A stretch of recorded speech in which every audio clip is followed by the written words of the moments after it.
You are born onto the edge of a river in the lowland forests of Madagascar, wired from the moment you hatch to gamble your own silk on wind currents you can't control. Because the only way to eat out here is to build a trap wide enough to span open water.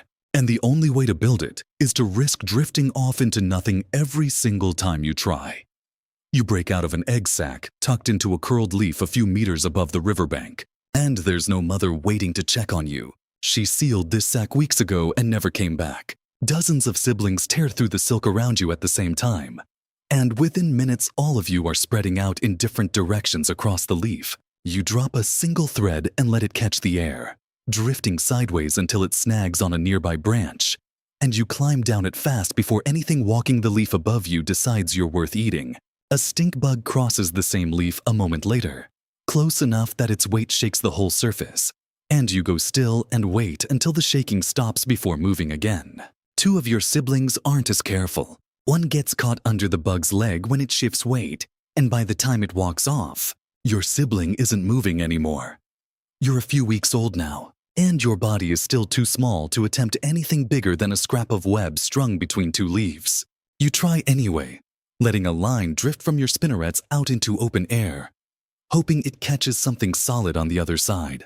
Most of the time it doesn't.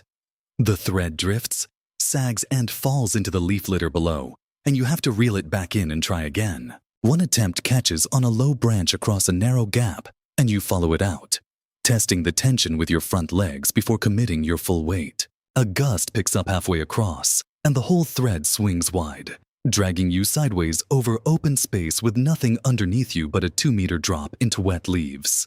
You hold on until the wind dies down, then keep going. And this time, you make it to the other side without falling. The web you managed to finish that day is small, barely large enough to catch a single fly. But a fly does come, clumsy and slow, drifting straight into one of your lower threads. You feel the vibration immediately and cross the web toward it before it can work itself free. It's your first real kill, and it takes you most of the afternoon to finish eating it, because your body still isn't strong enough to process food quickly. When you're done, you leave the ruined strands hanging where they are and retreat to the underside of a leaf to wait out the rest of the day. You're a few months old, and you've moved closer to the river itself, drawn toward the wider gaps in the canopy where more insects pass overhead. This is where the real building starts.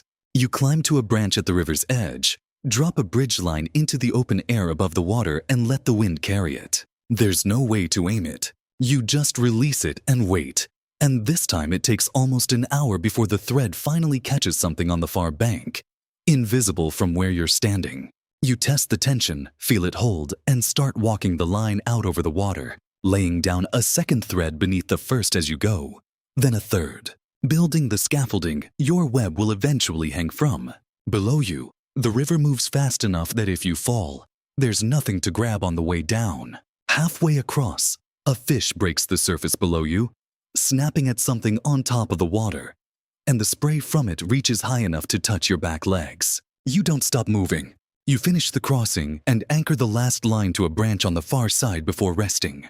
Not every attempt goes this well. A week later, you try to send a bridge line across a wider stretch of the river, further downstream where the gap between banks is nearly twice what you've managed before. The thread drifts for a long time without catching anything, and eventually the wind shifts direction entirely, pulling the whole line back toward you instead of away. You reel it in coil by coil and start over from a narrower point in the river instead, because there's no reward in trying to prove something the wind isn't willing to give you today. You're several months old now, and the web you're building has grown past anything you managed before. A wide net of spiraled silk hanging in open space above the river, anchored by lines running out more than 20 meters on either side. Nothing else out here builds like this. Your silk is tougher than anything a spider your size should be able to produce. Strong enough to survive a dragonfly slamming into it at full speed without tearing straight through. A dragonfly does exactly that one morning, hitting the outer threads hard enough to shake the whole structure. And instead of ripping loose, the silk stretches and absorbs the impact, holding the insect in place while you cross the web toward it. You bite down before it can recover, and for the first time, you're eating something you couldn't have caught any other way. It takes you the better part of a day to finish, and by the time you're done, The section of web it damaged needs repairing, so you spend the evening rebuilding the torn threads one at a time. A storm rolls through a few weeks later, heavier than anything you've felt since hatching. The wind tears at your web from every direction, and you cling to the center of it, legs braced against the strongest anchor lines while smaller threads snap loose around you one after another. By morning, half the web is gone, ripped away and scattered somewhere downriver, and you spend the next 2 days rebuilding what the storm took, sending bridge lines out again and again until one finally catches. You're almost a year old, and other spiders have started showing up along the same stretch of river, drawn to the same insect traffic you are. One builds a smaller web less than a meter from yours, and every time the wind shifts, the two webs drift close enough to touch. You feel the vibration through your own threads whenever it happens, and you stay near the center of your web, legs spread wide across the spiral, ready to move if the contact turns into something more than an accident. It never does. The smaller spider keeps its distance, and you keep yours, and the river keeps feeding both of you. A bird lands on a branch overhanging your web one afternoon, close enough that its weight bends the branch and shakes the anchor line running up to it. You go still and wait, watching the shadow above you, until it eventually loses interest and flies off toward the far bank. You're fully grown now, and you're male, which means everything about the rest of your life is about to get complicated.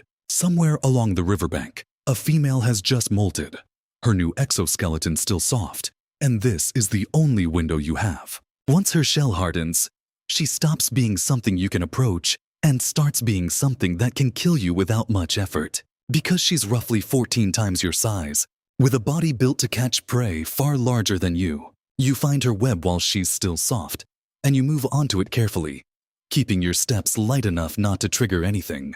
She doesn't attack. You get close enough to bind several of her legs down with your own silk.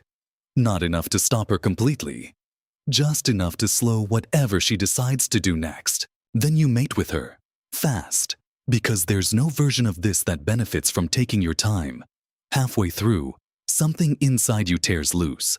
Part of your own reproductive organ breaks off and stays lodged inside her, sealing the job so no other male can follow you here. You've heard other males describe it happening to them. You didn't expect it to happen this fast, or to hurt this much. You pull back the moment it's done, and she starts testing the silk bindings almost immediately, flexing against them one leg at a time, working them looser with every movement. You don't wait to see how long they hold. You drop off the edge of her web on a single thread and let yourself fall, catching yourself on a lower branch before you hit the ground. Behind you, you hear the bindings give way, one at a time, faster than you expected them to. You don't look back to check what she does next. Other males haven't come back to tell anyone what happens if you stay, and you're not interested in becoming one of the ones who finds out. You're a little over a year old now, moving slower than you used to, missing part of your body you'll never get back. You build one more small web in a quiet stretch away from the river. Low ambition, low risk, mostly just trying to eat enough to last another few weeks. A centipede crosses beneath your web one night, too large and too armored to be worth attempting, so you stay still on your anchor line and let it pass without drawing its attention. It's enough just to be overlooked. A moth gets tangled in your web a few evenings later, and you eat well for the first time in days, dragging out the meal over several hours because there's no reason to rush it. That night, the temperature drops further than it has all season, colder than anything you remember from the year before. Your body, already worn down from everything it's been through, doesn't recover from it the way it would have a year ago. You don't build anything the next morning. You stay curled against the branch where you spent the night, legs pulled in tight, and by the time the sun clears the canopy, you're not moving at all. A gecko passes close by a few hours later, tongue flicking toward you once before it decides you're not worth the effort and moves on. Your body stays where it fell, slowly losing its grip on the branch until a gust finally carries it down into the river below. Somewhere back along the river, the female you mated with is still there, her web larger now, still catching everything that flies too close to the water. Dragonflies and moths and the occasional bird unlucky enough to misjudge the distance. She'll lay eggs in a few weeks, seal them into a silk sack the same way your own mother did, and walk away without looking back either. Whatever hatches out of that sack will drop its first thread into open air the same way you did, gambling on wind it can't see and can't control. Because that's the only way anything gets to eat out here. And it's the only way anything ever has, going back longer than any single web has ever lasted. If a spider that builds webs across entire rivers with silk tougher than Kevlar still can't make it out of this alive, drop a like and subscribe, because the next one might make this look easy. Let me know in the comments which creature you want covered next.